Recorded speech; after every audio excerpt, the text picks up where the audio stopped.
बिस्मिल्लाहिर्रहमानिर्रहीम। अस्सलाम वालेकुम बच्चों, कैसे हैं आप? जी। एयर, हवा, सुना है हवा? एयर। आज जो बच्चों हमारा टॉपिक है जिसके बारे में हम डिस्कस करेंगे वो है एयर, एटमॉस्फेयर। ठीक है, एयर और एटमॉस्फेयर। एयर क्या है? एयर बेटा ये हमारे इर्द गिर्द जो गैसेस हैं जिसमें हम सांस लेते हैं, जिसमें बादल होते हैं, जिसमें बारिशें आती हैं, जिसमें हवाएं चलती हैं, जिसमें परिंदे उड़ते हैं, ऐसे ही है ना? जिसमें जहाज चलते हैं, जिसमें हम पतंगे उड़ाते हैं, जिसमें गर्दो गुबार उड़ती है, जिसमें जब हम आग जलाते हैं तो धुआं, आलूदगी, गैसों की आलूदगी जाती है, ये एयर कहलाती है। और एयर क्या है? एयर कोई एक गैस नहीं है। एयर कोई एक गैस नहीं है, बल्कि air is a mixture of many gases. हवा मुख्तलिफ गैसों का मजमुआ है। हवा गैसों का सबसे बड़ा मिक्सचर है। इस दुनिया में गैसेस का सबसे बड़ा मिक्सचर क्या है? एयर। क्या है? एयर। एयर को आप क्या कह सकते हैं? Air is the largest gaseous mixture on this earth. इस जमीन के ऊपर गैसों का सबसे बड़ा मजमुआ एयर है, मिक्सचर है। क्या है? मिक्सचर है। तो ये तो थी एयर की डेफिनेशन। एयर की डेफिनेशन क्या होगी कि air is the largest mixture of gases on this planet earth.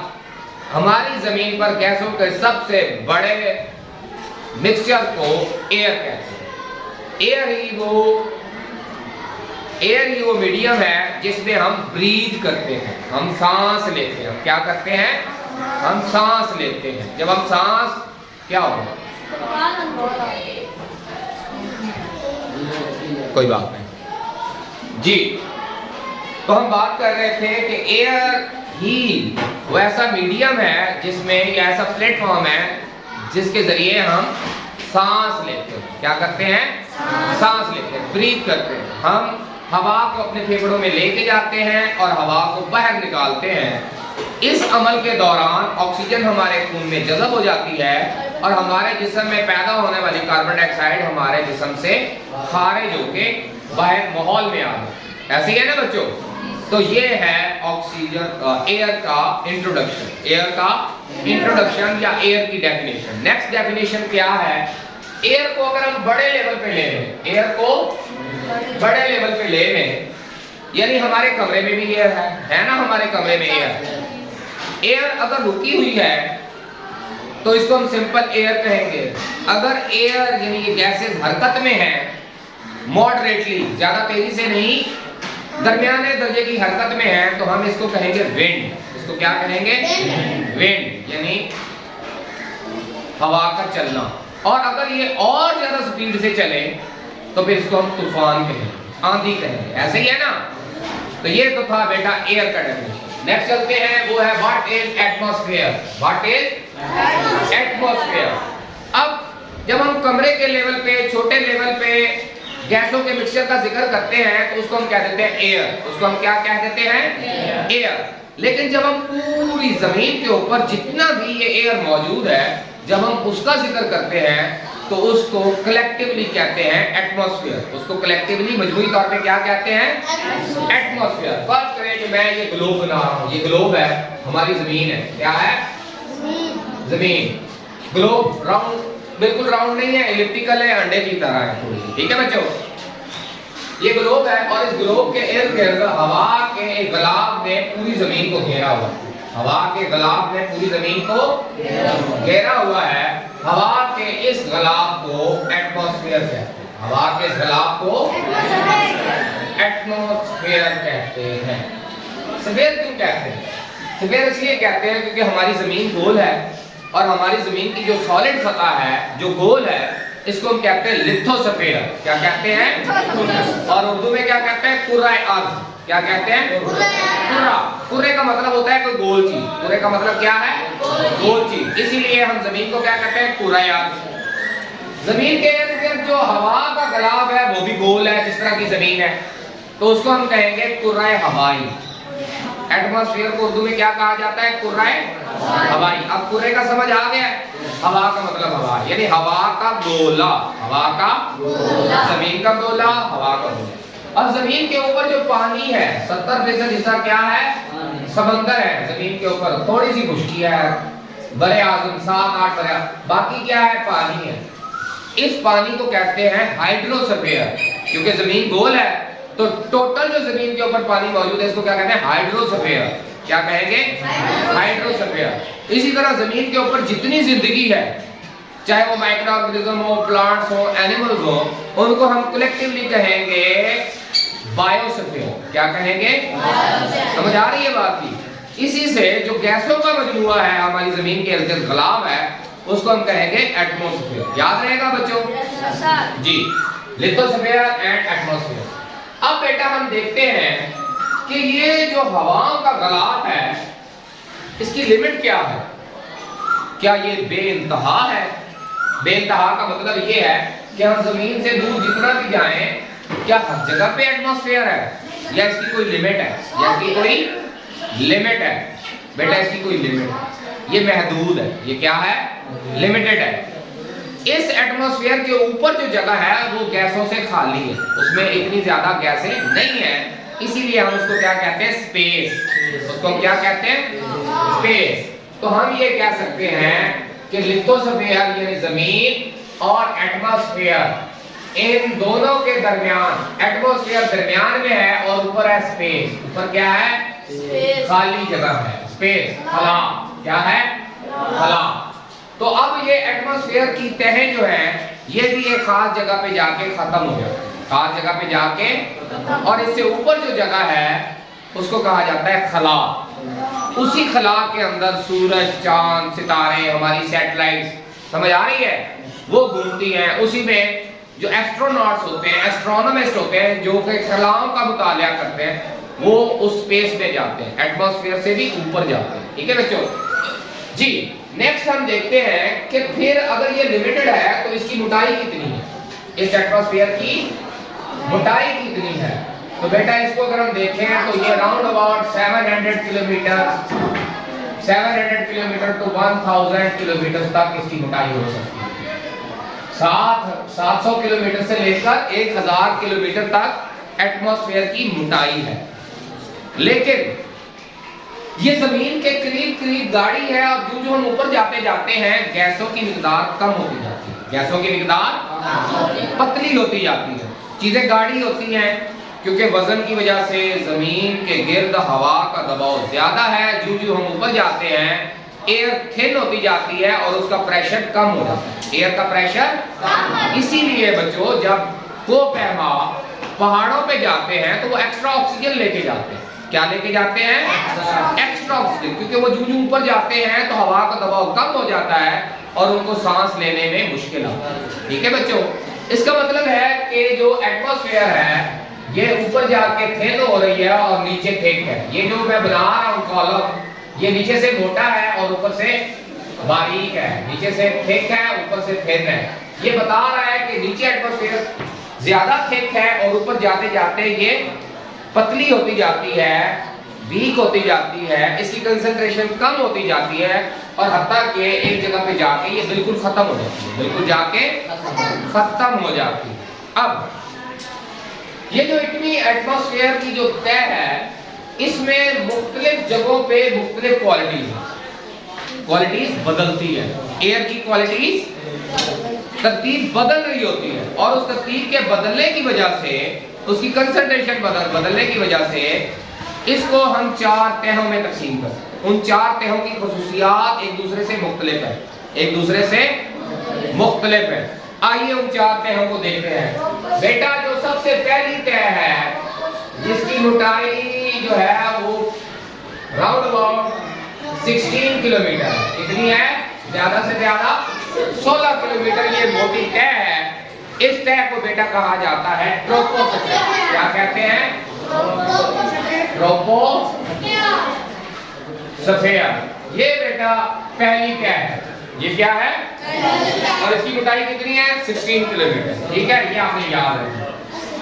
दूसरी जो बेटा तह है उसको कहते हैं स्ट्रेटोस्फीयर। क्या कहते हैं? स्ट्रेटोस्फेयर। इनके साथ ही स्फेयर लग रही है। स्फेयर का मतलब क्या है? दायरा, कुर्रा। दूसरी तह क्या है? स्ट्रेटोस्फेयर। बेटा स्ट्रेटोस्फेयर की जो मोटाई है वो है 48 किलोमीटर। कितनी है? ये इसकी मोटाई कितनी है? ये कितनी बुलंदी तक जाती है? 48 किलोमीटर तक। जो थर्ड तह है उसको कहते हैं मीसोस्फेयर। क्या कहते हैं? मीसोस्फेयर। ये भी एक तह है और इसकी जो मोटाई है वो है 80 किलोमीटर। कितनी है? 80 किलोमीटर। ठीक है। अब जो लास्ट तह है उसको कहते हैं थर्मोस्फेयर। क्या कहते हैं? थर्मोस्फेयर। इसकी मोटाई राउंड अबाउट एंड तक यानी 700 किलोमीटर। कहां तक है? 700 किलोमीटर तक इसकी। ये बेटा वो चार तह हैं। ठीक है बच्चों, ये जो चार तह हैं ट्रोपोस्फेयर, स्ट्रेटोस्फेयर, मीसोस्फेयर, थर्मोस्फेयर, इनकी क्वालिटीज भी डिफरेंट है। अब हम सबसे पहले जो मोस्ट इंपॉर्टेंट है हवा की, एटमॉस्फेयर की वो तह जिसमें हम जिंदा हैं उसको कहते हैं ट्रोपोस्फेयर। उसको क्या कहते हैं? बेटा ट्रोपोस्फेयर ही वो लेयर है जिसके अंदर तमाम जिंदगी है, जिसके अंदर परिंदे उड़ते हैं, जिसके अंदर बादल बनते हैं, जिसके अंदर बारिशें बनती हैं, जिसके अंदर तूफान पैदा होता है। ये सारे का सारा बर्फबारी, तूफान, आंधियां, ज़ालाबारी यानी मौसम के जितने भी असरात हैं वो सारे के सारे कहां पे पैदा होते हैं? ट्रोपोस्फेयर। हम अपने हवाई जहाज भी इसी में उड़ाते हैं, चाहे जंगी जहाज हो। तो ट्रोपोस्फेयर जो मोस्ट इंपॉर्टेंट, इसी में हम जिंदा हैं, इसी के अंदर जिंदगी है, इसी के अंदर परिंदे हैं, इसी के अंदर बाकी चीजें हैं। ठीक है, तो ये मोस्ट इंपॉर्टेंट है जी।